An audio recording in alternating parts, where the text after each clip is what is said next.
اللہم صلی علی محمد و آل محمد وجل فرجہم اجمعین ان اللہ و ملائکتہ یصلون علی النبی یا ایھا الذین آمنوا صلوا علیہ وسلموا تسلیما اللہم صلی علی محمد و آل محمد اولنا محمد واسطنا محمد وآخرنا محمد وکلنا محمد۔ میرے رسول پاک اپنی پاک زبان سے وما ینطق عن الہویٰ کی زبان سے ارشاد فرماتے ہیں کہ ہمارا اول بھی محمد، ہمارا اوسط بھی محمد، ہمارا آخر بھی محمد، اور ہم کل کے کل محمد ہیں۔ اور آج میں اپنے مولا امام موسیٰ کاظم علیہ السلام کی متعلق اور ان کی زندگی کے حالات، ان کے مصائب کے متعلق کچھ بیان کرنا چاہتی ہوں۔ میرے مولا امام موسیٰ کاظم علیہ السلام، آپ کی زندگی بہت مشکل میں گزری، اور آپ کو سب سے زیادہ دشوار جو زندگی کا حصہ تھا وہ یہ کہ آپ کے سگے بھی آپ کے دشمن تھے، کیونکہ امام جعفر صادق علیہ السلام کے بڑے بیٹے اسماعیل، جو کہ آپ کی زندگی میں ہی وفات پا چکے تھے، ان کے وجہ سے امام جعفر صادق کی وفات کے بعد اس وقت میرے مولا امام موسیٰ کاظم علیہ السلام کی عمر 21 سال کے قریب تھی جب میرے مولا امام جعفر صادق علیہ السلام کا انتقال ہوا۔ تو جناب امام جعفر صادق کے انتقال کے بعد جو اسماعیل تھے، ان کے بڑے بیٹے نے یہ اعلان کر دیا کہ اب میں امام ہوں، اور اسی لیے یہ اسماعیلیہ فرقہ قائم ہوا جو آج بھی ہے، اور لوگ اب ان کو ہی اپنا امام مانتے ہیں۔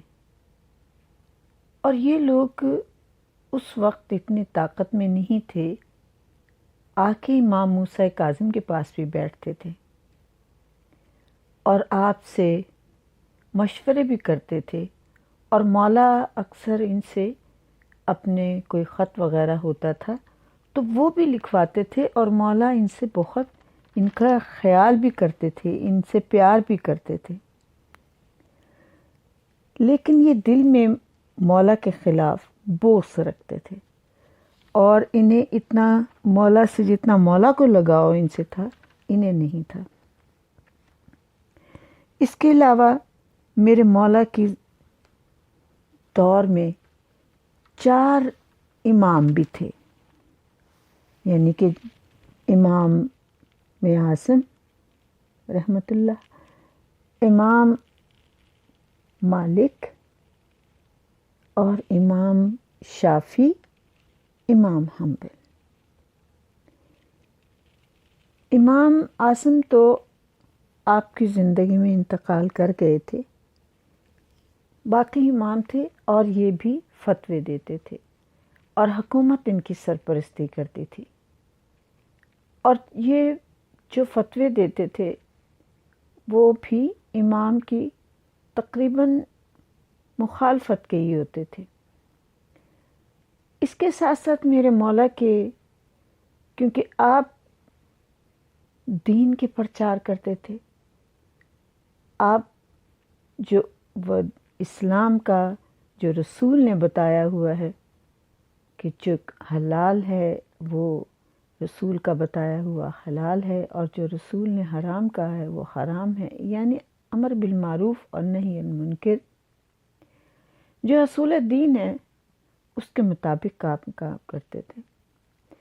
اس کے علاوہ یہ کہ میرے امام جو بھی کلام کرتے تھے، آپ یہ کہتے تھے یہ بات، یہ حدیث میرے بابا نے مجھے بتائی ہے، میرے بابا کو ان کے بابا نے بتائی ہے، اور اس طرح ایک سلسلہ چلتا ہوا مولا علی تک پہنچتا تھا، اور پھر یہ کہ مولا علی سے رسول خدا نے بتائی ہے، اور رسول خدا کو جبرائیل نے بتائی ہے، اور جبرائیل کو خداوند کریم نے بتائی ہے، جیسے کہ ہم امام رضا علیہ السلام نے بھی ارشاد فرمایا تھا، سلسلۃ الذہب آپ کی حدیث ہے۔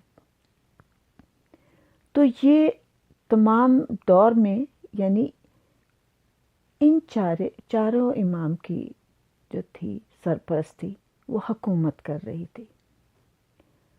اس کے ساتھ اس زمانے کے صوفی بھی تھے، وہ اپنی تبلیغ کر رہے تھے،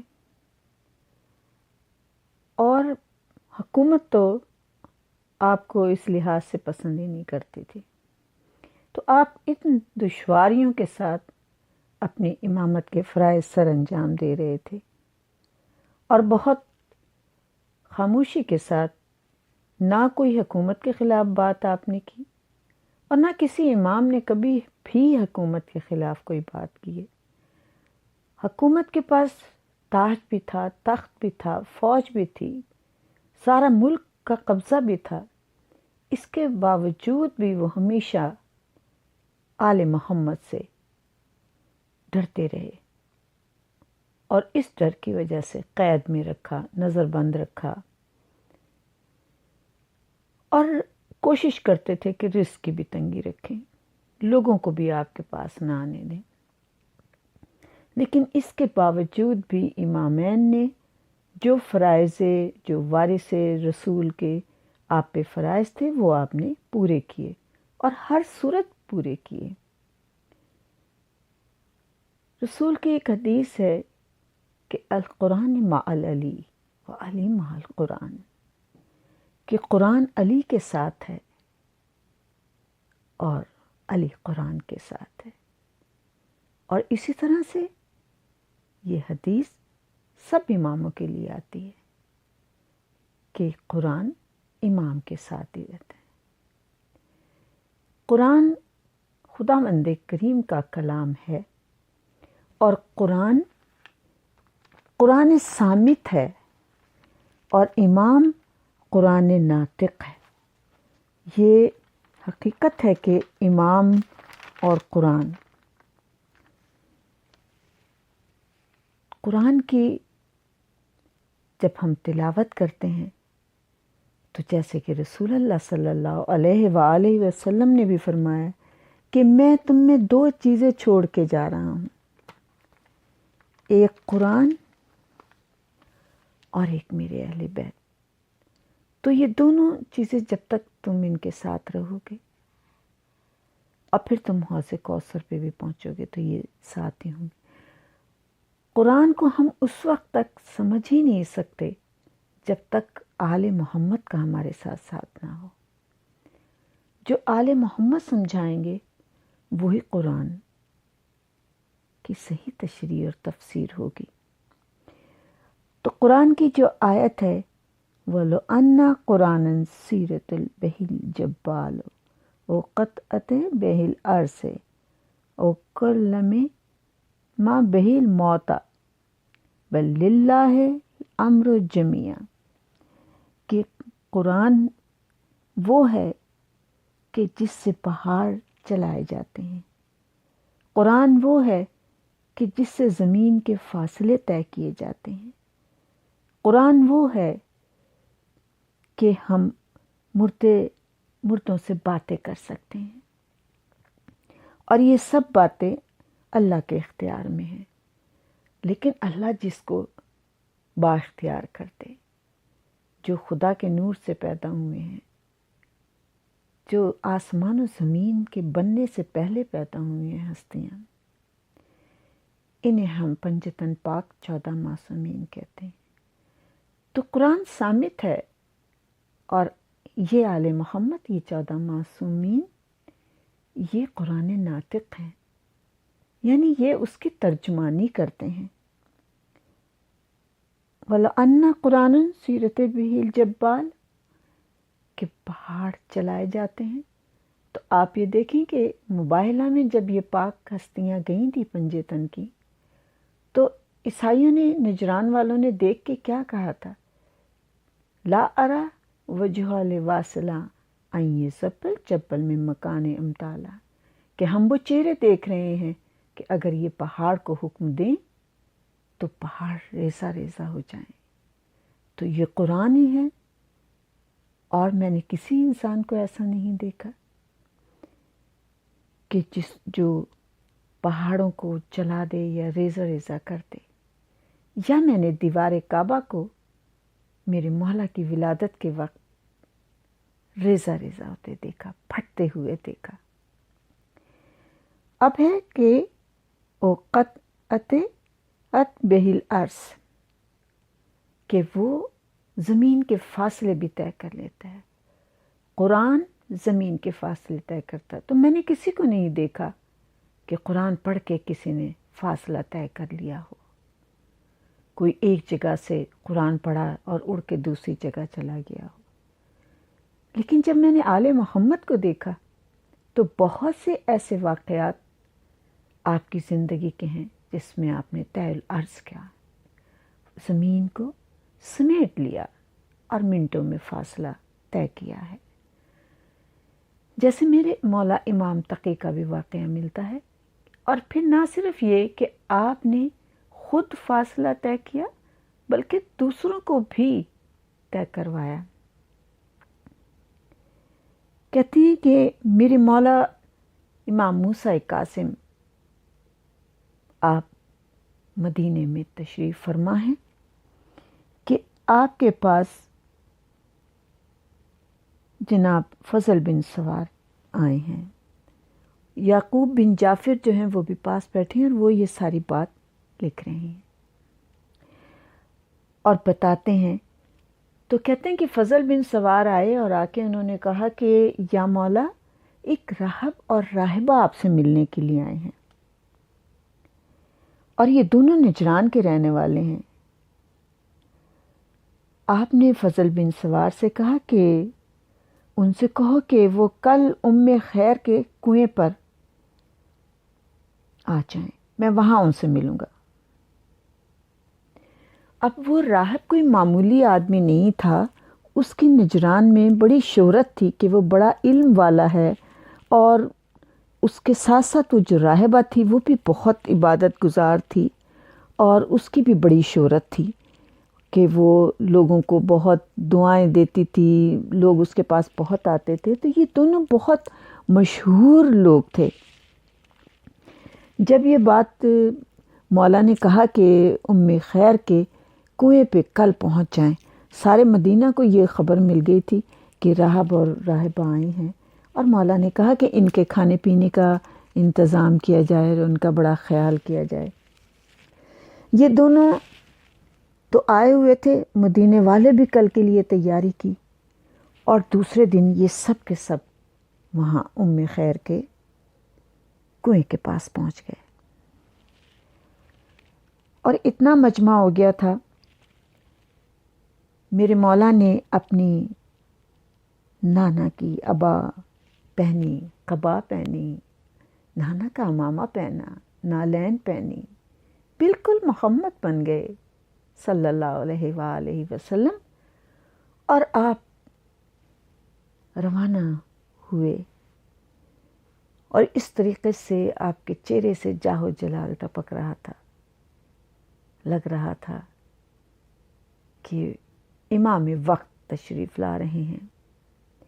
جیسے ہی آپ اس مجمع میں پہنچے، لوگوں نے جگہ دینی شروع کر دی، بالکل ایسے ہی جیسے موسیٰ کے لیے دریائے نیل کی لہروں نے جگہ دے دی تھی۔ میرے امام اس جگہ کو، ان لوگوں کے مجمع میں سے گزرتے ہوئے آپ اس جگہ پہنچے جہاں آپ کے لیے مسند بچھا دی گئی تھی۔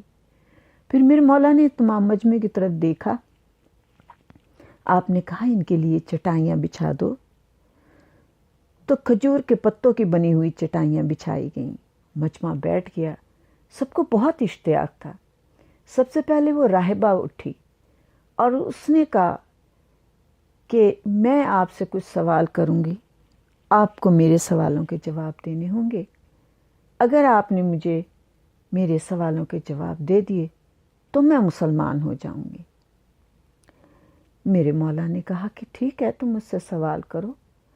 اس نے مولا سے سوال کیے اور مولا نے اس کے سوالوں کے جواب دیے۔ وہ مطمئن ہو گئی اور اتنی خوش ہوئی کہ اس نے وہیں پہ کلمہ پڑھ لیا اور مسلمان ہو گئی۔ اب جو راہب بیٹھا تھا وہ بڑا پریشان ہوا کہ یہ مسلمان ہو گئی ہے، تو اب پتہ نہیں کیا بات ہوگی۔ پھر میرے مولا نے پوچھا کہ اب آپ لوگ مجھے بتائیں کہ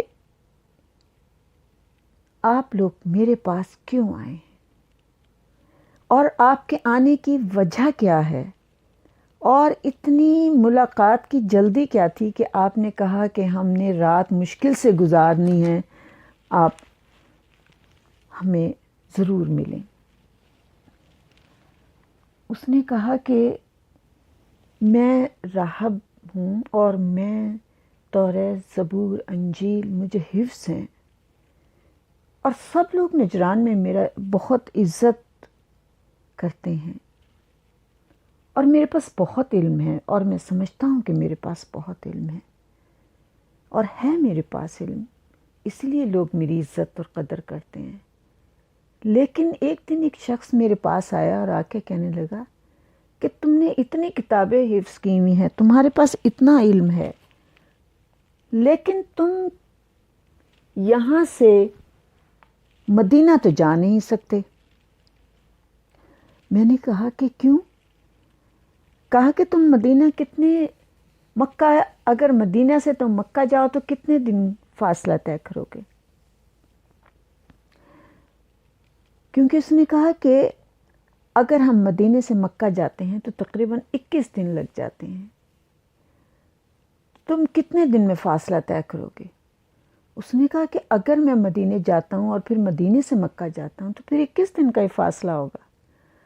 تو اس شخص نے کہا کہ پھر میں تمہیں بتاتا ہوں، ایک شخص ایسا ہے جو سندھ میں رہتا ہے، اور سندھ یعنی کراچی کے پاس، پاکستان میں کراچی کے پاس ایک پہاڑ جو سلسلہ ہے، اس جگہ کا اس نے نام لیا کہ وہ وہاں رہتا ہے، اور وہ ہفتے میں ایک دن مدینے آتا ہے،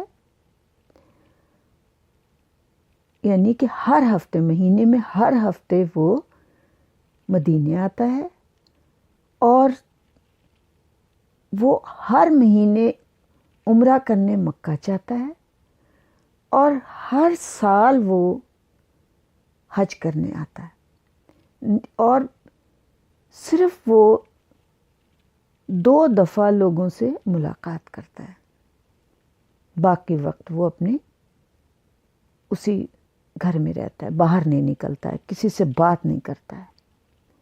تو میں نے کہا یہ کیسے ہو سکتا ہے کہ ایک آدمی سفر ایک دن میں، ایک رات میں وہ یعنی کہ سندھ سے وہ مدینے آ جائے، سندھ سے وہ مکہ چلا جائے؟ ایسا ہو ہی نہیں سکتا، کیونکہ اتنے دن لگتے ہیں، رستہ ہے، اور ظاہر ہے وہ کسی گھوڑے پہ بھی بیٹھ کے آئے گا تو اسے ٹائم لگ جائے گا، اتنی جلدی نہیں ہو سکتا۔ اس شخص نے کہا کہ نہیں، وہ شخص آتا ہے، تم خود جا کر دیکھ لو۔ تو اس راہب نے کہا کہ مجھے اتنا اشتیاق پیدا ہوا، کیونکہ میں نے اپنی کتابوں میں یہ پڑھا ہوا ہے، اور آپ کی کتاب بھی، میں نے قرآن بھی پڑھا ہے، اس میں بھی ذکر یہ ہے کہ آصف بن برخیہ جو کہ حضرت سلیمان پیغمبر کے وزیر تھے، ان کے پاس صرف ایک اسم اعظم تھا، اور اس ایک اسم اعظم کی بدولت انہوں نے ملکہ بلقیس کا تخت پلک جھپکتے میں منگا لیا تھا۔ تو اس کے پاس پھر کوئی اسم اعظم ہے جس کی وجہ سے یہ اتنا فاصلہ طے کر لیتا ہے۔ تو وہ شخص کہ تجسس مجھے اتنا تھا ملاقات کا کہ میں وہاں سے چل پڑا نجران سے، اور میں چلتا ہوا کافی دنوں کے بعد میں وہاں سندھ پہنچ گیا۔ وہاں کے لوگوں نے بھی مجھے یہی بتایا جب میں نے لوگوں سے ملاقات کی کہ یہ شخص کون ہے اور کیا کرتا ہے، تو انہوں نے کہا کہ ہاں یہ بات بالکل صحیح ہے کہ یہ ہر ہفتے مدینے جاتا ہے، ہر مہینے عمرہ کرتا ہے، ہر سال حج کرتا ہے اور اپنے گھر میں رہتا ہے، اور ہم نے یہ دیکھا کہ اس کے گھر کے چاروں طرف جو اس نے فصل لگی ہوئی ہے، ہم نے اسے کبھی بیج ڈالتے ہوئے نہیں دیکھا لیکن فصل اگتے ہوئے دیکھا ہے اور چشمے کا پانی بہتے ہوئے دیکھا ہے۔ اور یہ شخص یہ کبھی کبھار ہم نے اسے باہر نکلتے ہوئے دیکھا ہے۔ باقی یہ 3 موقع ایسے ہوتے ہیں جیسے جب اسے ہم نے باہر جاتے ہوئے دیکھا ہے تو سب کی باتیں سن کے اسے اور زیادہ اشتیاق پیدا ہوا اور اس نے اپنے سفر کی تیاری کر لی اور یہ وہاں سے اس پہاڑی کے اوپر اس نے سفر کیا اور یہ کہتا ہے کہ بڑی مشکل سے میں نے پہاڑی کا سفر کر کے میں پہنچا تو مجھے وہ گھر یا جو بھی جگہ تھی وہ نظر آئی، لیکن میں نے دروازہ نہیں کھٹکھٹایا اور نہ میں نے کوشش کی کہ میں اسے آواز بھی دوں۔ میں بس 3 دن تک خاموشی سے بیٹھا دیکھتا رہا کہ کس وقت اس کا دروازہ کھلے اور یہ شاید باہر آ جائے اور میں اس سے ملاقات کر لوں۔ لیکن تیسرے دن میں بڑا حیران ہو گیا، اب یہ سارا مدینے کا مجمع، سارے مدینے والے اور میرے مولا خاموشی کے ساتھ بیٹھے ہوئے سن رہے ہیں اور آپ کے ہونٹوں پر مسکراہٹ ہے۔ تو کہتا ہے کہ 3 دن کے بعد میں نے ایک عجیب واقعہ دیکھا کہ ایک میں نے گائے دیکھی کہ جس کے اوپر لکڑیاں لدی ہوئی تھیں اور وہ آئی اور جب اس نے دروازے کے نزدیک وہ پہنچی تو میں اس کے پیچھے پیچھے چل پڑا۔ جیسے اس نے دروازے کو دھکا دیا، دروازہ کھلا، میں بھی اس گائے کے پیچھے اندر داخل ہو گیا اور جب میں اندر داخل ہوا تو میں نے دیکھا کہ ایک شخص ہے جو کبھی پہاڑ کی طرف دیکھتا ہے روتا ہے، کبھی آسمان کی طرف دیکھتا ہے روتا ہے، کبھی زمین کی طرف دیکھتا ہے روتا ہے۔ مجھے اس کے رونے کی تو سمجھ میں نہیں آئی، لیکن میں نے کہا کہ واقعی یہ شخص بہت عظیم ہے جو شدت سے رو رہا ہے تو خدا کو ہی یاد کر کے رو رہا ہے۔ مجھے تو اس کا نام بھی معلوم نہیں تھا، میں نے بس صرف اتنا کہا کہ واقعی تو بندہ خدا ہے کہ تیرے اس تمام عمل سے ظاہر ہو رہا ہے کہ تو خدا کا سچا عبادت گزار ہے۔ اس شخص نے پیچھے مڑ کے مجھے دیکھا اور کہا کیوں آئے ہو؟ تو میں نے کہا کہ میں تجھ سے ملاقات کے لیے آیا ہوں۔ اس نے کہا میں کسی سے ملاقات نہیں کرتا۔ تو میں نے اس کو کہا کہ 3 دن ہو گئے ہیں مجھے، میں تیرے دروازے پہ بیٹھا ہوں اور میں نے دروازہ نہیں کھٹکھٹایا، تجھے پریشان نہیں کیا، لیکن تم مجھ سے بات تو کر۔ اس نے کہا کیا بات کرنا چاہتا ہے؟ کہ مجھے تجھ سے کچھ بات کرنی ضروری ہے اور میرے اوپر رحم کر کہ میں کتنا فاصلہ طے کر کے آیا ہوں، پہاڑ تھے، صحرا تھا اور کتنا رستے میں دشواریاں تھیں، میں نجران سے چلتا ہوا تجھ سے ملنے کے لیے یہاں آیا ہوں، تم مجھ سے بات کر۔ تب اس شخص نے کہا کہ ٹھیک ہے میں تجھ سے بات کرتا ہوں، لیکن بس صرف اتنی ہی بات کرنا جتنا تیرا سوال ہے، اس سے زیادہ مجھ سے بات نہ کرنا۔ تو وہ کہتا ہے کہ میں نے دیکھا کہ یہ شخص واقعی بہت کم بات کرتا تھا اور زیادہ وقت وہ کلام الہی جو اس کو یاد تھا وہ ورد کرتا تھا۔ میں نے اس کو کہا کہ بس میں نے سنا ہے تمہارے بارے میں کہ تم مدینہ جاتے ہو، تم مکہ عمرہ کرنے جاتے ہو اور تم کیسے منٹوں میں 1 دن اور 1 رات میں یہ فاصلہ طے کر لیتے ہو، جبکہ مجھے یہاں آتے ہوئے اتنا وقت لگ گیا ہے، اتنے دن لگ گئے ہیں۔ تمہارے پاس کون سا وہ اسم اعظم ہے؟ مجھے وہ اسم اعظم بتا دو۔ اس شخص نے کہا کہ اسم اعظم لینے کے لیے آئے ہو؟ میں نے کہا کہ ہاں، مجھے بھی وہ 2 علم۔ تو اس نے کہا کہ میں اسم اعظم تمہیں دے سکتا ہوں، لیکن میں تو بیت المقدس جاتا ہوں۔ یعنی اس شخص نے جس کے پاس اسم اعظم ہے، وہ کہتا ہے بیت المقدس جاتے ہیں؟ بیت المقدس تو میں جانتا ہوں، میں بھی جاتا ہوں۔ تو شخص نے کہا کہ میں تو ہفتے میں 1 دن تو ضرور بیت المقدس جانتا ہوں۔ تو اس نے جو عیسائی تھا اس نے پھر یہی بات کی کہ میں بیت المقدس تو میں بھی جاتا ہوں، وہ آپ کون سے بیت المقدس کا ذکر کر رہے ہیں؟ مدینے میں بیت المقدس کہاں ہے؟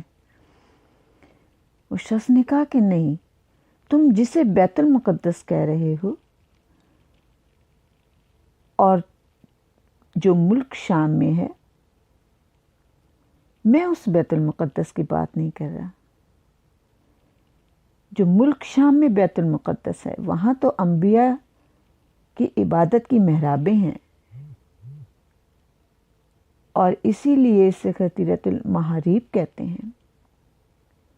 لیکن اس میں تو جب حضرت عیسیٰ کا زمانہ آیا اور اہل شرک نے مصیبتیں توڑیں، تو ان محرابوں کا انہوں نے نام ہی بدل دیا تھا۔ پھر جب حضرت محمد صلی اللہ علیہ وآلہ وسلم کا زمانہ آیا تو اہل شرک کے ہاتھوں مظالم ڈھائے گئے اور پھر محرابوں کا نام بدل دیا گیا تھا۔ اور پھر شیطانوں نے اتنے مظالم ڈھائے کہ لوگوں نے ان کے نام بدل دیے۔ چنانچہ وہ بیت المقدس جو اصل تھا وہ تو تبدیل کر دیا ہے۔ لیکن سنو، جو ابھی شخص نے اس کی طرف دیکھا اور کہا کہ سنو، جو بیت المقدس ہیں وہ اہل بیت کے گھر ہیں، جو عزت والے گھر ہیں، جو مقدر والے گھر ہیں، جو رحمت والے گھر ہیں، جو پاک گھر ہیں، وہ کبھی نہیں بدلتے، وہ جیسے ہیں وہ گھر ویسے ہی ہیں۔ راہب کہتا ہے وہ کون سے بیت المقدس ہیں؟ تو اس شخص نے کہا بیت آل محمد ہیں۔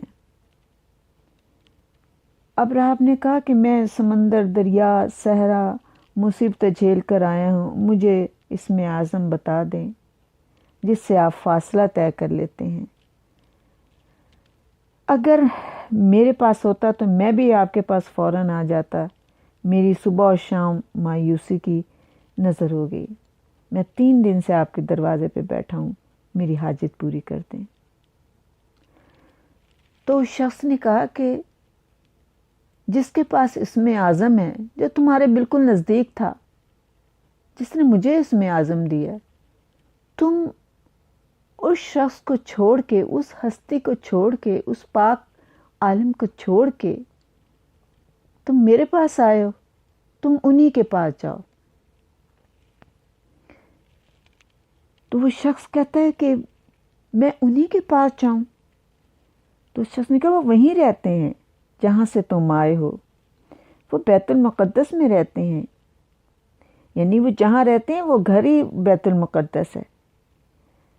اب راہب کہتا ہے کہ میرا اشتیاق اور بڑھ گیا، یعنی یہ سوچ کے کہ میں اس کے پاس آیا ہوں اور یہ مجھے کہیں اور بھیج رہا ہے، تو وہ شخص کتنا علم والا ہوگا، اس کے پاس کتنا علم ہوگا، اس کے پاس کتنے اسم اعظم ہوں گے، کہ جو اس شخص کے پاس اسم اعظم ہے تو جو شاگرد ہے اس کے پاس یہ عالم ہے، تو جو استاد ہوگا اس کا کیا عالم ہوگا۔ کہتا ہے تم ایک نیک باپ کے بیٹے ہو، میں تو تمہیں تمہاری پیدائش کا دن اور وقت بھی بتا دیتا ہوں۔ تو راہب اور حیران ہوا کہ اس کو کیا خبر میں کہاں رہتا ہوں اور میرا باپ کون ہے اور میری ماں کون ہے۔ اور پھر اس نے کہا کہ تمہارا باپ ایک نیک آدمی تھا، لیکن تمہیں اسم اعظم میں نہیں بتا سکتا، مجھے اجازت نہیں ہے۔ تم محمد صلی اللہ علیہ وآلہ وسلم کے مدینے جاؤ، جسے طیبہ بھی کہتے ہیں، اور زمانہ جاہلیت میں جسے یثرب کہتے ہیں۔ تو بس یہاں میں یہ کہنا چاہوں گی کہ میرے مولا کے لیے یہ اتنا دشوار وقت تھا کہ لوگوں کو آپ سے ملنے بھی نہیں دیا جاتا تھا، اور لوگ ملتے ہوئے بھی ڈرتے تھے، اور لوگوں کو ایک خوف رہتا تھا کہ اگر کسی یہ پتہ چل گیا کہ ہم امام سے ملتے ہیں تو ہمیں قتل نہ کروا دیا جائے، کیونکہ منصور بہت ظالم بادشاہ تھا، اس نے بہت سادات کو قتل کروایا ہے۔ اور منصور کے بعد پھر مہدی آیا، پھر ہادی آیا، پھر یہ ہارون رشید آیا تھا۔ تو راہب سے کہا کہ تم مدینے جاؤ، اور دیکھو مدینے میں جانا نا، تو مدینے میں تم مقام بقیہ میں جانا، اور اس کے پیچھے وہاں پر ایک ہوٹل ہے جسے دار مروان کہتے ہیں، اور دار مروان کے ساتھ ہی ایک چھوٹی سی دکان ہے جہاں پر ایک بوڑھا حبشی بیٹھا ہوگا جو چٹائیاں بناتا ہے۔ اور ایک بات غور سے میری سنو کہ اس سے ذرا تلخ کلامی مت کرنا، اونچی آواز میں بات مت کرنا، اسے تلخ کلامی بالکل پسند نہیں ہے، وہ غصے میں آ جائے گا۔ اس سے بہت آرام اور سکون سے بات کرنا، نرمی سے بات کرنا۔ بدتمیزی کی تو وہ تم سے بات ہی نہیں کرے گا اور تمہیں کچھ نہیں بتائے گا، اور اگر تمہیں اسم اعظم والے شخص کا پتہ لینا ہے وہی تمہیں اس کا پتہ بھی بتا دے گا، اور تم سے وہ بات اس وقت تک نہیں کرے گا جب تک تم میرا حوالہ نہیں دو گے۔ تو تم نے یہ کہنا ہے کہ مجھے اس شخص نے بھیجا ہے جو آپ کے یہاں آ کر قیام کرتا ہے، اور اس کے بعد وہ تم سے نشانی پوچھے گا تو اسے نشانی یہ بتانا کہ گھر کے کونے میں اس جگہ قیام کرتا ہے جس میں 4 لکڑیاں رکھی ہیں، یعنی اس کمرے میں قیام کرتا ہے کہ جس میں دروازہ ہی نہیں ہے۔ پھر جب وہ پہچان جائے تو پھر یہ کہنا کہ میں نے تمہیں بھیجا ہے۔ جب وہ اچھی طرح پہچان جائے گا تمہیں، اور جب یہ نشانیاں تم بتاؤ گے میرے گھر کے قیام کی، تو وہ تمہیں پھر پہچان لے گا۔ تو پھر اس سے کہنا کہ فلاں بن فلاں کا گھر کہاں ہے، اس کا پتہ پوچھنا کہ ان کا بیت المقدس کہاں ہے، اور وہ ادھر سے کب گزرتے ہیں، وہ تم کو ان کے بارے میں تفصیل سے بتا دے گا۔ یعنی کہ جو مولا کے چاہنے والے ہوتے تھے وہ بھی بھیس بدل کے تقریباً رہتے تھے۔ میں نے پوچھا کہ جب میں ان سے ملوں تو کیا پوچھوں؟ کہنے لگا تم جو گزشتہ کی، یعنی ماضی کی، مستقبل کی جو باتیں پوچھنا چاہتے ہو ان سے پوچھ لینا۔ راہب کہتا ہے کہ میں اس سے یہ تمام باتیں کر کے، لیکن اس نے کہا کہ میں اسم اعظم تمہیں نہیں بتاؤں گا، اسم اعظم وہ تمہیں وہی بتائیں گے جو کہ میرے استاد ہیں، میرے آقا ہیں، میرے مولا ہیں۔ راہب کہتے ہیں کہ میں نجران واپس آیا، اور جب میں نے یہاں پہ یہ تمام ذکر کیا تو اس راہبہ کو بھی آپ سے ملنے کا اشتیاق ہوا، اور اس نے کہا کہ میں بھی تمہارے ساتھ چلوں گی، ہم دونوں آپ سے ملنے آئے ہیں۔ میں نے آپ کو ساری بات بتا دی ہے، اور مجھے اس شخص نے جو سندھ میں رہتا ہے اس نے آپ کے پاس مجھے بھیجا ہے۔ مولا نے پوچھا اللہ کے کتنے نام ہیں جن سے دعا قبول ہوتی ہے اور کبھی رد نہیں ہوتی؟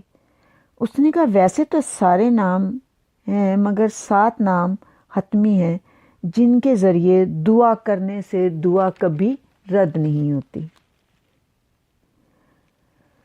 میرے مولا نے کہا اچھا اور کچھ بتاؤ۔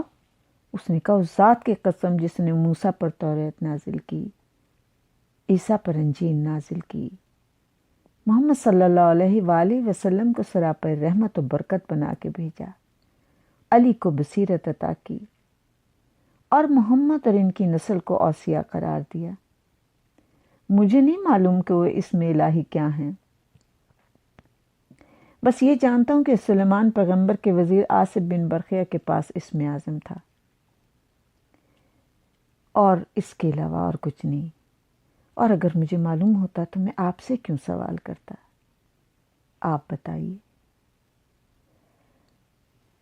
تو مولا نے کہا نہیں، تو نے مجھ سے کچھ اور سوال کرنا ہے تو پہلے تو سوال کر لیں۔ اس شخص نے کہا کہ اچھا پھر مجھے یہ بتائیے کہ وہ جو شخص آپ سے اسم اعظم لے کے گیا ہے اس کا نام کیا ہے؟ آپ نے کہا اس کا نام متمم فیروز ہے، وہ فارس کا، ایران کا رہنے والا تھا، اور خلوص دل سے وہ لا الہ الا اللہ کہتا تھا اور اللہ کی عبادت کرتا تھا، لیکن وہ تو راہ راست پر آ گیا تھا، لوگوں کو یہ اس کی بات پسند نہیں تھی اور اس سے دشمنی کرنے لگے، شروع کر دی تھی، دشمنی کرنی انہوں نے شروع کر دی تھی۔ اب وہ بہت پریشان تھا،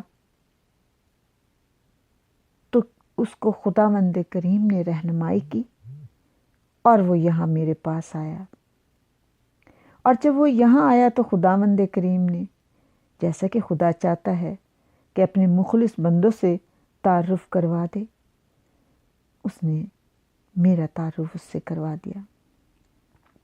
اب وہ اللہ کی خلوص سے عبادت کرتا ہے اور ہمارے رتبے کو پہچانتا ہے۔ اب وہ ہر سال حج کے لیے سندھ سے مکہ مکرمہ جاتا ہے، اور مہینے میں ایک دفعہ عمرہ کرنے آتا ہے، اور ہفتے میں ایک دن وہ میرے پاس بھی آتا ہے۔ پھر اس راہب نے آپ سے سوال کیا، آپ نے سب سوالوں کے جواب دیے۔ اس نے کہا کہ وہ 8 حروف بتائیں، 4 تو زمین میں ظاہر ہوئے ہیں اور 4 ہوا میں معلق ہو گئے ہیں۔ یہ راہب نے سوال کیا۔ آپ مسکرائے، آپ نے فرمایا جب تک قائم آل محمد نہیں آئیں گے وہ 4 حروف ہوا میں ہی معلق رہیں گے،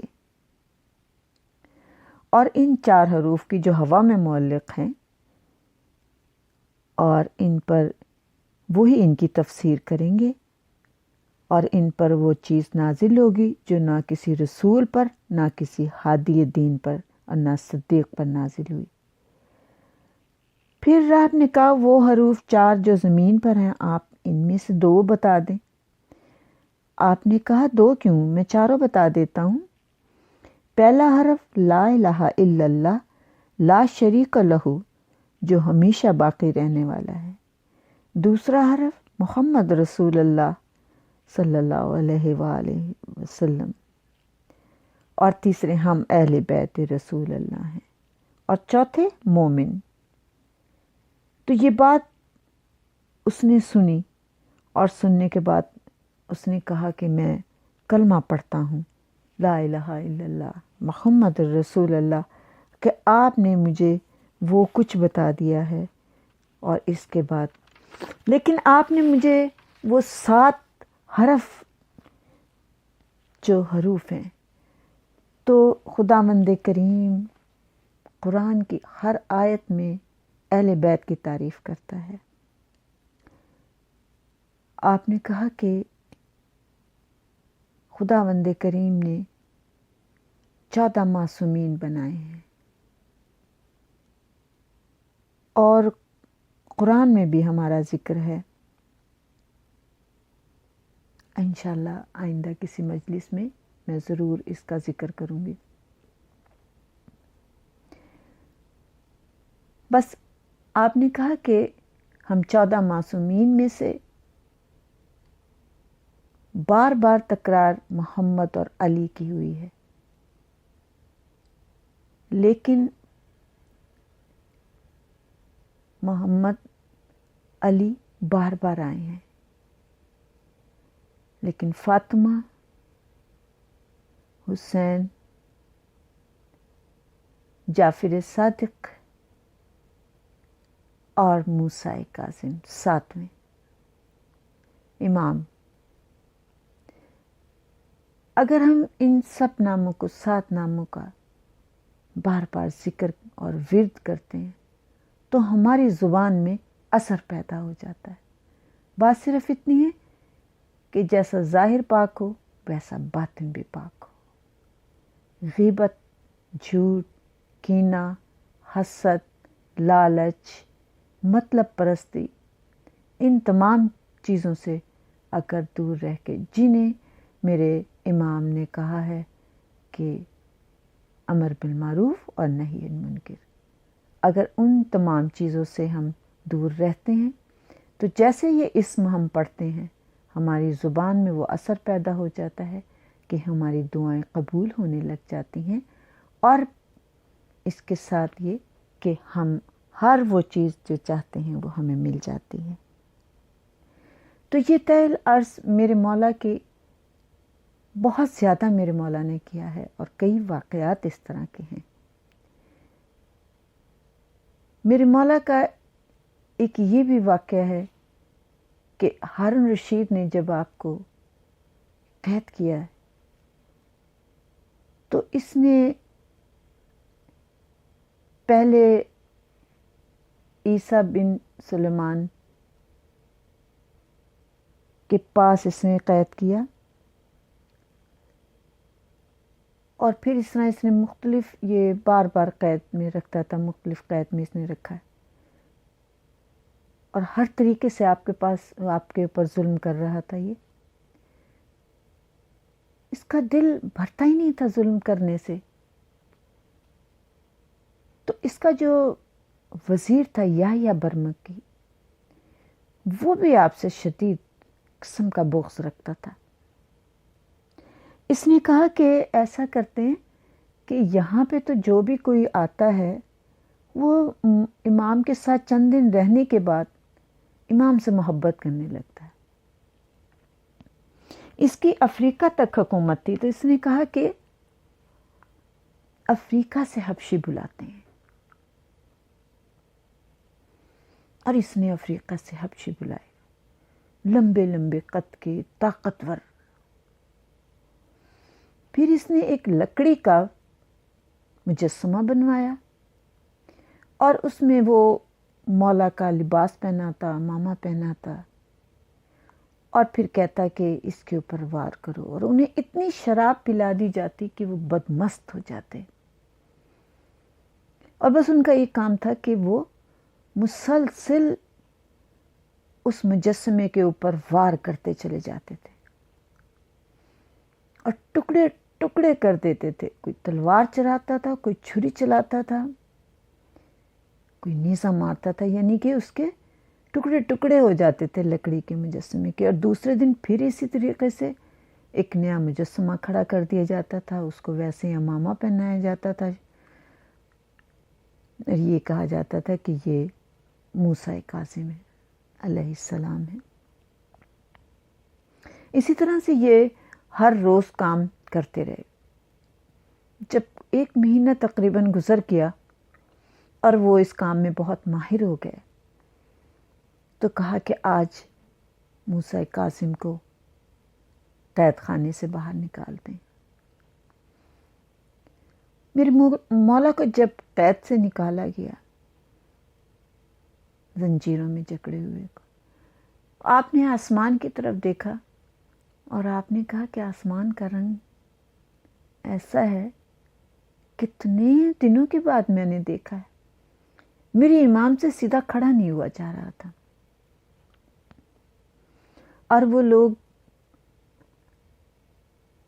اسی طرح جیسے مجسمہ رکھتے تھے ایسے ہی امام کو کھڑا کر دیا، اور اتنی شراب انہیں پلائی کہ وہ بدمست ہو گئے، بالکل انہیں اپنا ہوش نہیں تھا. کسی کے ہاتھ میں نیزہ، کسی کے ہاتھ میں چھری، کسی کے ہاتھ میں تلوار. جس طرح سے وہ مجسمے کو مارتے تھے اسی طرح سے وہ لمبے لمبے حبشی طاقتور ہاتھوں والے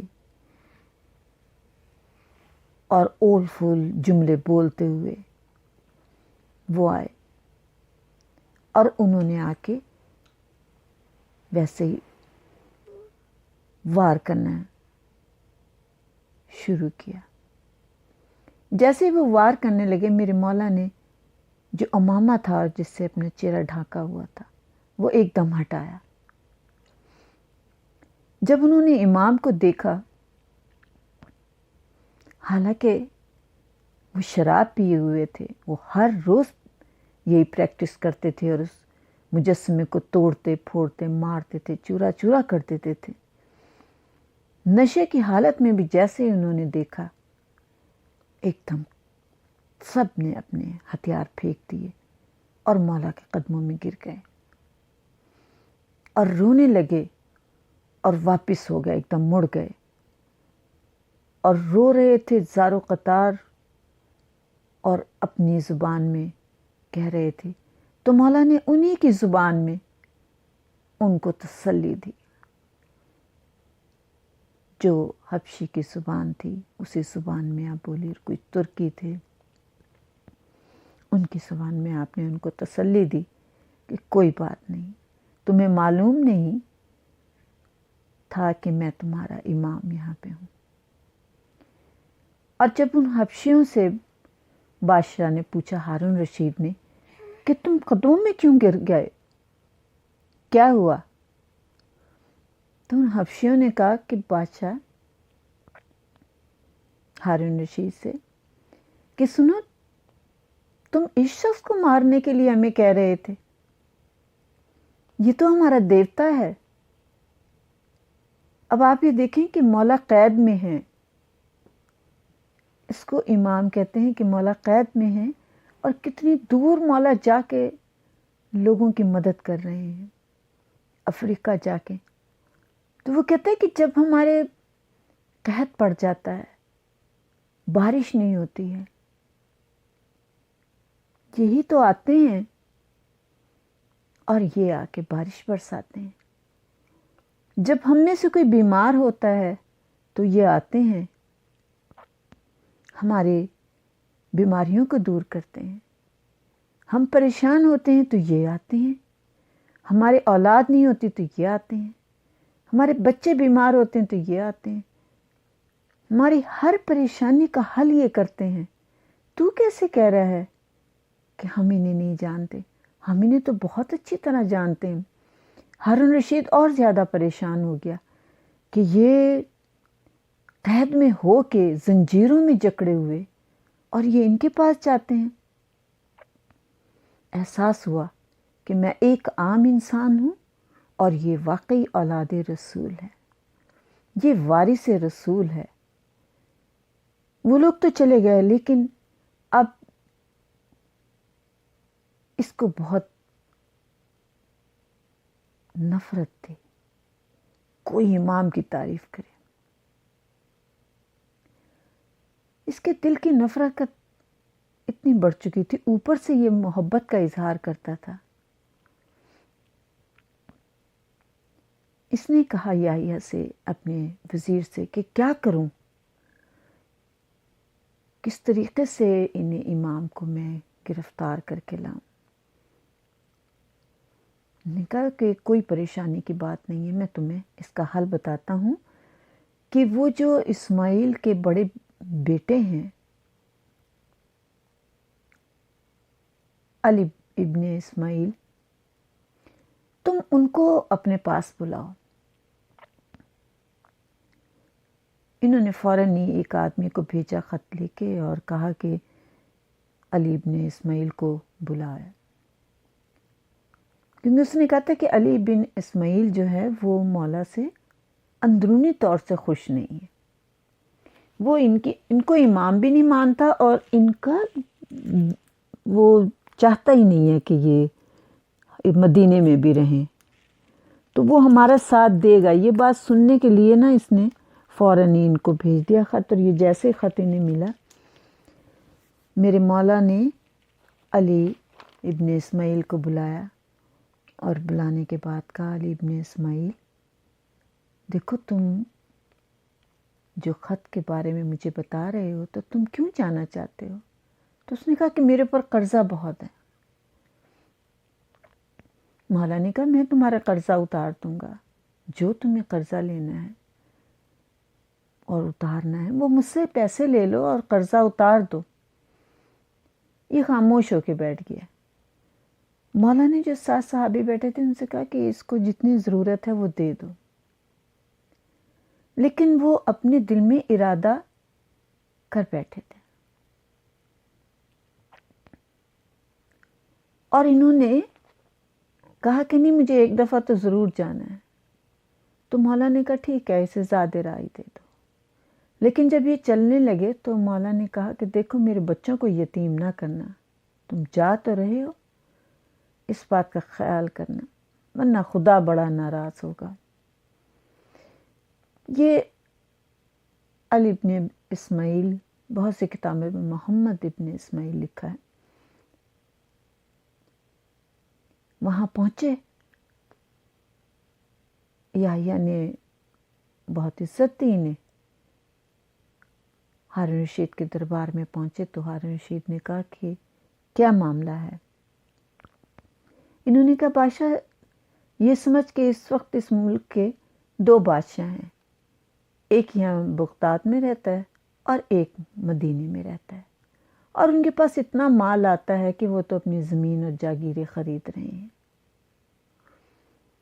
اور انہیں تیری کوئی پرواہ نہیں ہے، اور وہ تو اپنی فوج بھی بنا رہے ہیں۔ یعنی انہوں نے خوب، میں نے بھی شروع میں کہا تھا کہ خاندان والے ہی دشمن ہوئے تھے میرے مولا کے، تو بہت اپنی سمجھے وہ ایک دوسرے بادشاہ ہیں وہاں پہ، اور ان کے پاس تو بہت لوگ آتے ہیں۔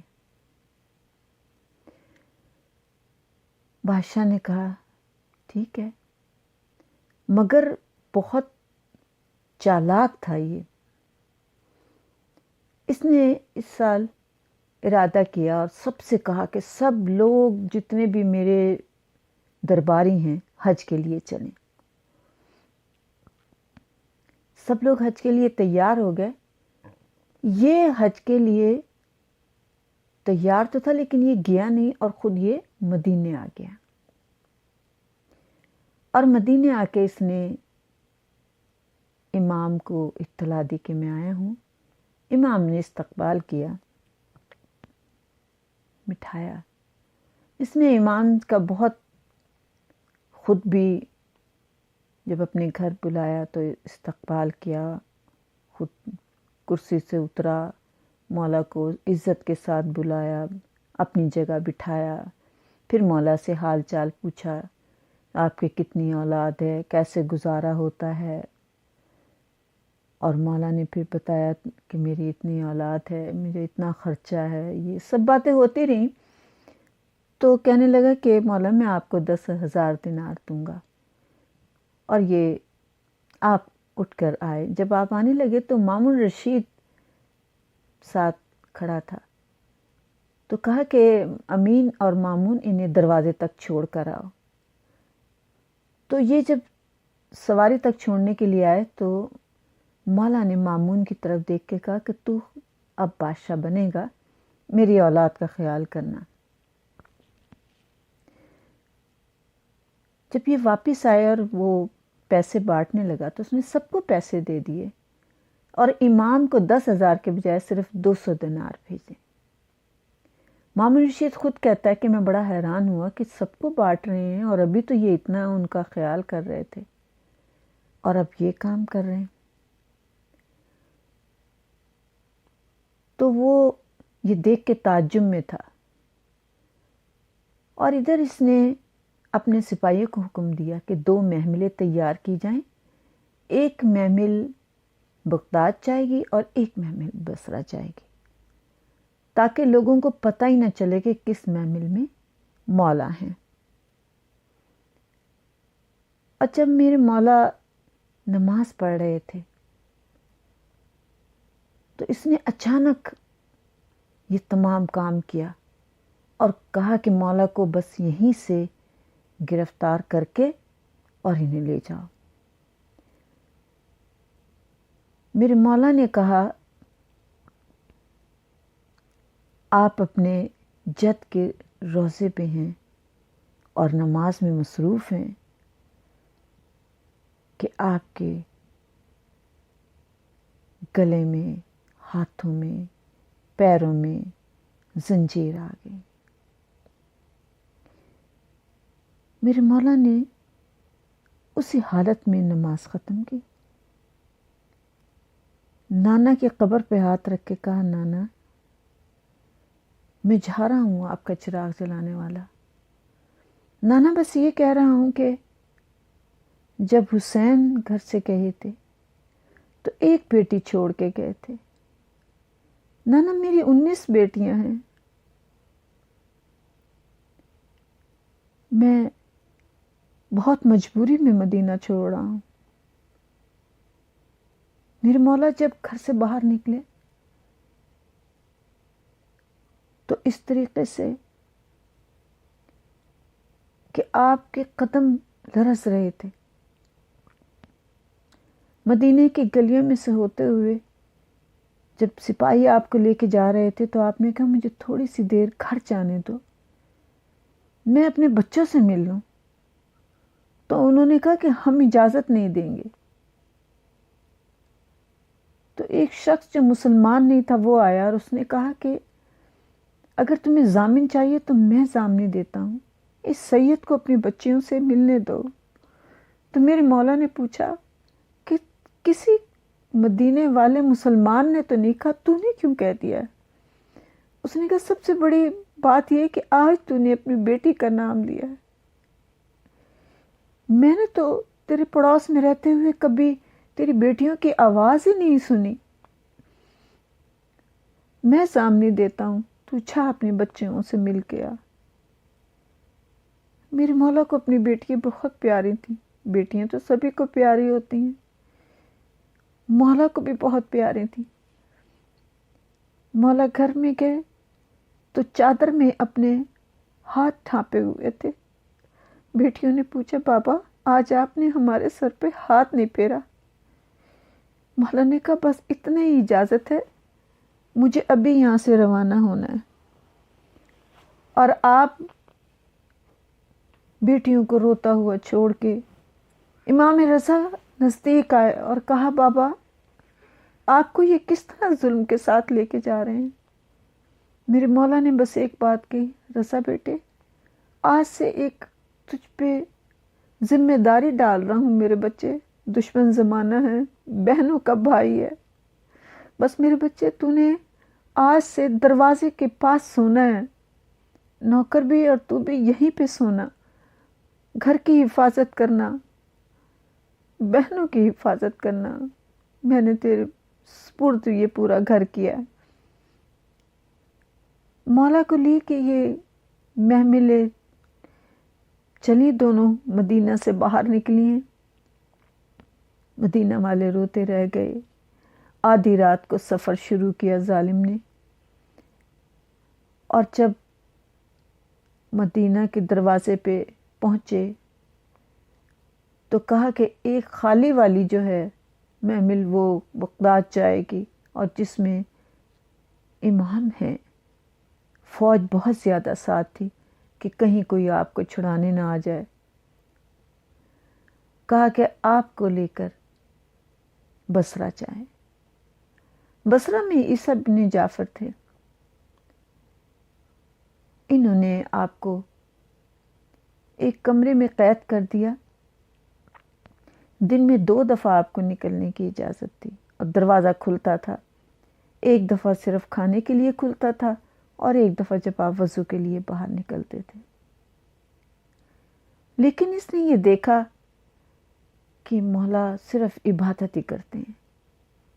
اس نے بہت کان لگا کے باتیں سنی کہ شاید یہ خدا سے کوئی ہمارے لیے بد دعائیں کرتا ہوگا، لیکن یہ دیکھا کہ وہ خدا سے مغفرت کی دعا کرتے ہیں، نانے کی امت کی بخشش کی دعا کرتے ہیں. تو اس نے پھر 1 سال کے بعد خط لکھا کہ اتنے نیک شخص کو تو نے کیوں قید کیا ہوا ہے ہارون رشید؟ عیسیٰ ابن جعفر جو تھا یہ ان کا چچا زاد بھائی تھا. میں اس کو آزاد کر کے مدینہ بھیج رہا ہوں. جب ہارون رشید نے یہ سنا اور پڑھا تو اس نے فوراً ہی حکم بھیج دیا کہ انہیں بغداد بھیج دو. بغداد آ گئے.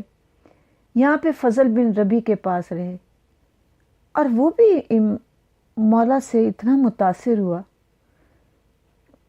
اس نے یہ دیکھا کہ مولا ہر وقت عبادت میں مصروف رہتے ہیں، دن میں روزہ رکھتے ہیں. طلوع صبح سے جو نماز شروع کرتے ہیں آپ تو سحر ہو جاتی ہے، اور سحر کے بعد عصر، اور اسی طرح مغرب، اور پھر آپ تھوڑا سا روزہ افطار کرتے ہیں، اور پھر اس کے بعد عشاء اور تعقیبات اور نماز تہجد۔ اس نے بھی یہی کہا کہ ان میں تو کوئی مجھے ایسی چیز نہیں، حکومت کی لالچ نظر نہیں آتی، بادشاہ کی مخالفت نظر نہیں آتی، ان کو کیوں قید کیا ہوا ہے؟ بادشاہ نے جب یہ دیکھا تو یہ اور بھی زیادہ ناراض ہوا، اور اس نے فضل کو بھی بہت ظلم کیا۔ اور پھر یحییٰ نے کہا کہ میں آپ کو بتاتا ہوں کہ ان کو سندھی کی قید میں دے دیں۔ سندھی بن شاہق اتنا ظالم انسان تھا کہ جیسے لگتا تھا اس کے سینے میں دل ہی نہیں تھا۔ ہر طرح کا ظلم جسے کہتے ہیں وہ اس شخص کے پاس تھا، اور اس کو اجازت بھی بادشاہ نے دے دی تھی کہ تم جو چاہے ظلم کرو، ہماری طرف سے پوری اجازت ہے۔ اس نے کہا تو پھر انہیں اتنے اچھے کمرے میں کیوں رکھا ہے؟ اس نے قید خانے کے اندر ایک کنواں سا بنوا دیا تھا، سرنگ در سرنگ کر کے، جس میں نہ ہوا تھی نہ روشنی تھی، اور اتنا تنگ کہ انسان نہ سیدھا کھڑا ہو سکتا تھا نہ پیر پھیلا سکتا تھا۔ اور پھر اس نے اس کنویں کو بھی دیکھ کے کہا کہ نہیں، ابھی اس میں ظلم صحیح نہیں ہو سکتا، اس میں چاروں طرف سلاخیں لگوا دو۔ اس کنویں میں چاروں طرف سلاخیں لگوا دیں۔ اس میں زہرا کا لال تھا، زنجیروں میں جکڑا ہوا۔ میں یہ کہتی ہوں میرے مولا، آپ اتنی نماز پڑھتے تھے، اس کنویں میں آپ قیام کیسے کرتے ہوں گے؟ میرے مولا کس طریقے سے زنجیروں سے جکڑے ہوئے ہاتھوں سے اللہ اکبر کہتے ہوں گے؟ میرے مولا نے اسی قید خانے میں وقت گزارا، لیکن سندھی کے علاوہ یہاں پر ایک دربان اور بھی تھا جس کا نام مسیب تھا۔ وہ مولا کی عبادت دیکھ دیکھ کے مولا کا بہت چاہنے والا ہو گیا تھا۔ ایک دن مولا نے کہا، مسیب، آج رات مجھے مدینے جانا ہے۔ اس نے کہا، مولا میں کیسے دروازے کھولوں گا؟ آپ کے تو پہرے بڑے سخت ہیں، آپ کو پتہ ہے یہاں سے آگے بھی اور اس سے آگے بھی۔ میرے مولا نے کہا کہ نہیں، مجھے بس آج رات تو جانے دے۔ اور جب یہ باتیں ہو رہی تھی، ادھر ہارون رشید نے کہا، اتنا ظلم ہم نے کر لیا ہے۔ سندھی کہتا ہے کہ میں نے اس کے کھانے میں آٹا کم اور کنکر پتھر زیادہ ہوتے ہیں، میں اسے کھولتا ہوا پانی دیتا ہوں۔ بادشاہ نے کہا، اور تو کیا ظلم کرتا ہے؟ کہنے لگا، بادشاہ، اگر کوئی اور شخص ہوتا نا تو وہ پتہ نہیں کتنا چیختا، کتنا روتا، کتنا کر رہا تھا۔ میں نے اس پہ اتنا ظلم کیا ہے کہ میں صبح جاتا ہوں تازیانہ لے کے، اور یہ سر جھکا کے بیٹھ جاتا ہے، اور میں اسے تازیانے مارتا ہوں، اس کے سر سے خون جاری ہو جاتا ہے، زنجیریں اس کے جسم کو کھا گئی ہیں۔ پھر میں دوپہر میں جاتا ہوں، اسی طرح اس پہ تازیانے مارتا ہوں، پھر میں رات کو جاتا ہوں، اسے تازیانے مارتا ہوں۔ اب وہ بہت کمزور ہو گیا ہے۔ بادشاہ کہتا ہے، تو نے ٹھیک ظلم کیا ہے، جگہ بھی اتنی تنگ ہے کہ وہ صحیح طرح سے کھڑا نہیں ہو سکتا، لیکن میں یہ چاہتا ہوں کہ یہ اب ختم ہو جائے۔ اچھا، تم جاؤ اور یہ کھجوریں اس کو دے دو۔ اور اس نے، وہ زہر ایسا شدید تھا، جس میں اس نے ایک دھاگا بھگویا ہوا تھا، اور پھر سوئی کے ذریعے سے اس نے ان کھجوروں میں وہ دھاگا نکال دیا تھا، تو جس کی وجہ سے ساری کھجوریں زہر آلود ہو گئی تھیں۔ سندھی وہ کھجوریں لے کر آیا اور کہا کہ دیکھو یہ بادشاہ نے بھیجی ہیں، اور اس لیے بھیجی ہیں کہ تم کھاؤ۔ میرے مولا نے کہا کہ میرا دل نہیں چاہ رہا۔ کہتا نہیں، بادشاہ نے بھیجی اور میں سامنے کھڑا ہوں، تمہیں کھانا پڑے گا۔ میرے مولا نے وہ کھجوریں جیسے ہی کھائیں، آپ کا کلیجہ کٹنے لگا، آپ کی طبیعت خراب ہونے لگی۔ وہ تو چلا گیا۔ آپ نے کہا مسیب میرے پاس وقت کم ہے، 22 رجب کا دن گزر رہا ہے، رات ہو رہی ہے، میری طبیعت بہت خراب ہو رہی ہے، میں چاہتا ہوں کہ میں اپنی بچیوں سے ایک دفعہ مل لوں۔ میرے مولا نے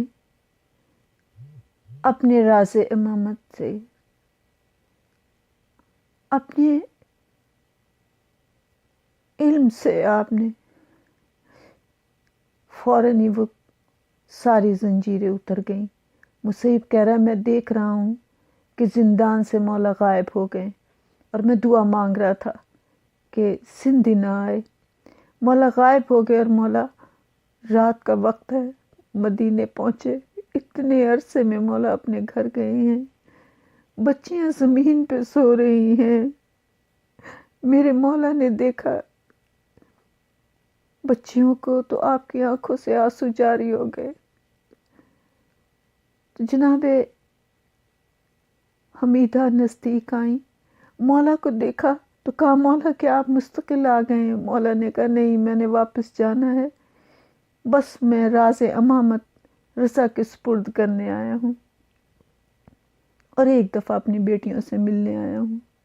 بیٹیوں نے جب یہ آواز سنی تو سب کی سب اٹھ گئیں، سب کی سب رونے لگیں۔ ایک شور تھا، بچیاں باپ کے گلے لگ رہی تھی، کوئی ہاتھ چوم رہی تھی۔ معصومہ کم کی حالت بہت خراب تھی، بار بار رو کے کہتی تھی بابا اتنی عیدیں گزر گئی ہیں، بابا اتنی عیدیں گزر گئی ہیں، ہر عید پہ انتظار ہوتا ہے کہ ہمارا بابا آئے گا۔ میرے مولا نے امام رضا سے بات کی، راز امامت دیے، اور اس کے بعد میرے مولا وہاں سے چلے گئے۔ جب آپ واپس آئیں تو آپ کی حالت بہت خراب تھی، زہر نے بہت اثر کیا ہوا تھا، آپ کے منہ سے خون جاری تھا۔ دائیں طرف کروٹ لیتے ہیں تو سلاخیں ہیں، بائیں طرف کروٹ لیتے ہیں تو سلاخیں ہیں، منہ سے خون جاری ہے۔ بار بار آواز دے کے کہتے ہیں اماں زہرا میرے پاس آ جاؤ، میں اکیلا ہوں۔ بار بار کہتے ہیں دادی زینب میرے پاس آ جاؤ، میں اکیلا ہوں۔ آپ روتے ہیں، تڑپتے ہیں۔ جب کوئی بیمار ہوتا ہے تو اس کا دل چاہتا ہے کوئی میرے پاس ہو، اور جس کا آخری وقت ہو تو ہر ایک کی خواہش ہوتی ہے کہ کوئی میرے پاس ہو، میرے ہاتھ پاؤں سیدھے کرنے والا ہو۔ لیکن یہ بے کس امام قید خانے میں تڑپ رہا ہے، کوئی اس کے پاس نہیں۔ میرے مولا امام رضا نوکروں کے ساتھ سوتے ہیں۔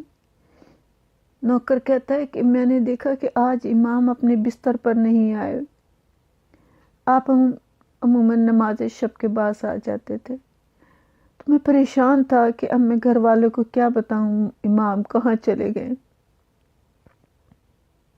میرے مولا با اجازت امامت بابا کے پاس پہنچے تو دیکھ کے کہتے ہیں بابا یہ دیواروں پہ خون کیسا ہے؟ میرے مولا کہتے ہیں بیٹا تو جانتا ہے نا کہ درد کی شدت بہت ہے، جب خون آتا ہے تو کبھی دائیں دیوار سے ٹکراتا ہوں، کبھی بائیں دیوار سے ٹکراتا ہوں۔ میرے مولا نے بابا کو پانی پلانا چاہا تو پانی نہیں پیا گیا۔ میرے مولا سے کہا میرے بیٹے بس بہنوں کا خیال کرنا، میرا غسل و کفن کرنا۔ اور میرے مولا نے کہا کہ بیٹا میری زنجیریں نہ اتارنا، میں یہ چاہتا ہوں کہ روز محشر جب میں نانا کے حضور جاؤں تو کہوں نانا میرے ساتھ یہ سلوک کیا گیا تھا۔ میرے مولا رضا علیہ السلام نے یہ باتیں بابا سے کر رہے تھے، کہا کہ بس بیٹا آپ مجھے رسول خدا میرے جد تشریف لے آئے۔ میرے مولا نے آپ کی آنکھوں پہ ہاتھ رکھ کے پڑھا قالوا انا للہ و انا الیہ راجعون، اور آپ کا غسل و کفن کیا اور آپ تشریف واپس مدینہ لے گئے۔ جب نوکروں نے آپ کو آتے دیکھا تو کہا مولا آپ کہاں گئے تھے؟ میرے مولا کا امامہ گلے میں تھا۔ آپ نے رو کے کہا میرے بابا کا انتقال ہو گیا ہے، میں بابا کے غسل و کفن کے لیے گیا تھا۔ ادھر سندھ بن شاہق نے سارے لوگوں کو بلا لیا اور کہا کہ آ کے دیکھ لو میں نے اس کے ساتھ کوئی ظلم نہیں کیا، حکومت نے اس کے ساتھ کوئی ظلم نہیں کیا۔ اس نے اپنے خاص آدمیوں کو بلایا اور تحریر لکھوانی شروع کر دی۔ کہتے ہیں سب نے تحریر لکھ دی کہ ہاں اس کو کچھ نہیں کیا، لیکن جب امام احمد بن حنبل آئے اور انہوں نے جب دیکھا تو انہیں کوڑوں کے نشان نظر آئے، ان کی ہتھیلیاں دیکھی تو وہ سبز رنگ کی ہو چکی تھی زہر کی شدت سے۔ تو احمد بن حنبل جو اس وقت 19 سال کے تھے، انہوں نے اپنا سر پیٹ لیا۔ یہ مستدرک کتاب لکھنے والے ہیں، اور ایک دم کہا کہ چاہے تم مجھے قتل کر دو لیکن میں اس کاغذ کے اوپر کبھی دستخط نہیں کروں گا کہ تم نے امام کو زہر نہیں دیا ہے، تم نے امام کو زہر دیا ہے۔ اس کے بعد سندھی نے کہا کہ 4 مزدوروں کو بلاؤ اور ان کا جنازہ اٹھا کر پل پہ رکھ دو۔ 4 مزدور آئے اور آپ کو ایک تختے پہ ڈال کے اعلان کرتے ہوئے چلے یہ رافضیوں کا امام ہے جو اپنے آپ کو امام ہونے کا دعویٰ کرتا تھا۔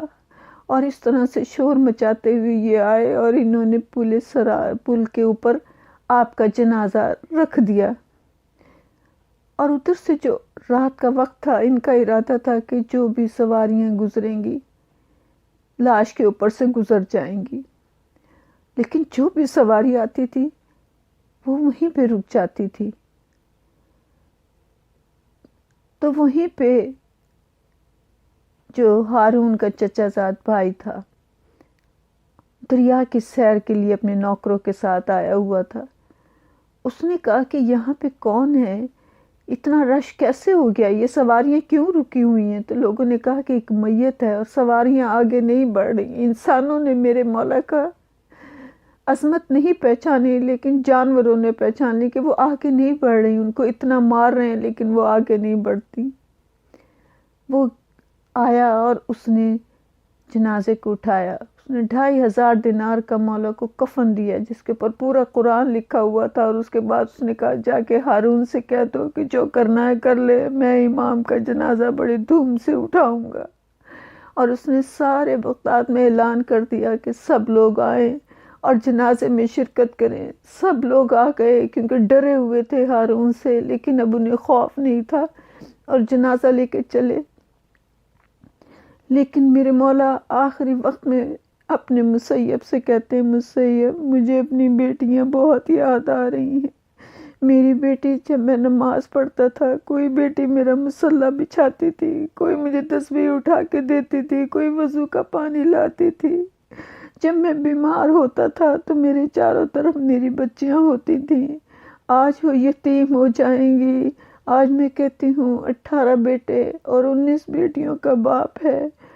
ہر نبی نے بھی خواہش کی ہے کہ میری بیٹی ہو جو میرے جنازے کی زینت بن جائے، لیکن ہائے موسیٰ کاظم، میرے مولا کہ آج آپ کا جنازہ اٹھانے والے غیر ہیں، نہ اپنا بیٹا ہے نہ اپنی بیٹیاں ہیں، نہ جنازے کی رونق والی معصومہ قم ہے، نہ صغرا ہے، نہ کوئی بیٹی ہے کہ جو آج آپ کے لیے رو رہی ہو، لیکن آج مدینے میں قیامت ہے، کیونکہ بیٹی چاہے دور بھی ہو اس کے دل کو علم ہو جاتا ہے۔ آج مدینے میں بیٹیاں رو رہی ہیں۔ اللہ لعنت اللہ علی القوم الظالمین۔ اے میرے اللہ، اے پنجتن پاک، 12 امام، 4 معصومین، یا جناب مولا رضا علیہ السلام، یا مولا بی بی معصومہ قم، یا جناب رسول خدا جناب فاطمہ مولا حسن حسین، ہمارا یہ پرسہ قبول کریں۔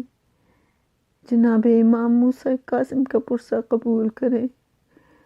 اس مسافر کا پرسہ قبول کریں جسے قید کی زنجیریں نے زخمی کر دیا تھا۔ اے میرے مولا، اس قیدی کا جو قید میں انتقال کر گیا، اے میرے مولا اس کے صدقے میں جو بیمار ہیں ان بیماروں کو صحت کلی عطا کرو۔ اے میرے مولا جو بے اولاد ہیں انہیں اولاد عطا کریں۔ اے میرے مولا جو بے روزگار ہیں ان کو روزگار عطا کریں۔ اے میرے مولا جو پریشان حال ہیں ان کی پریشانیاں دور کر دیں، مقروض کے قرض عطا کر دیں۔ اے میرے مولا جن کی جو دلی خواہشیں ہوں پوری کر دینا۔ اے میرے مولا وقت کے امام کا جلد ظہور ہو جائے۔ اے میرے مولا ہمارے گناہ کبیرہ و صغیرہ کو معاف کر دینا۔ اے میرے مولا اس وقت کے صدقے میں جو مومن اور مومنات اس دنیا سے چلے گئے ہیں ان کے گناہ کبیرہ و صغیرہ کو معاف کر دینا، ان کی قبروں کو نور محمدی سے منور کر دینا۔ اے میرے مولا اس وقت کے صدقے میں اے میرے رحیم ہمارے ایمان میں اضافہ عطا کر، ہمیں سچا مسلمان بنا دے، ایسا مسلمان بنا دے، ایسا مومن بنا دے کہ جیسا تو چاہتا ہے۔ اے میرے مولا ہمیں نیک رستے پہ ہمیشہ قائم رکھنا، روز محشر میں پیاس کی شدت سے بچانا، پاک صحرا کی چادر کے سائے میں رکھنا، مولا علی کے علم کے سائے میں رکھنا، پل صراط سے ہمیں مولا علی پار لگائیں۔ اے میرے مولا ہماری عاقبت بخیر کرنا، ہمارا آخری وقت صحیح کر دینا۔ اے میرے مولا جس کی جو دلی حاجات ہوں ان سب کو پورا کر دینا۔ اللہم صلی علی محمد و آل محمد وعجل فرجہم اجمعین۔ اللہم صلی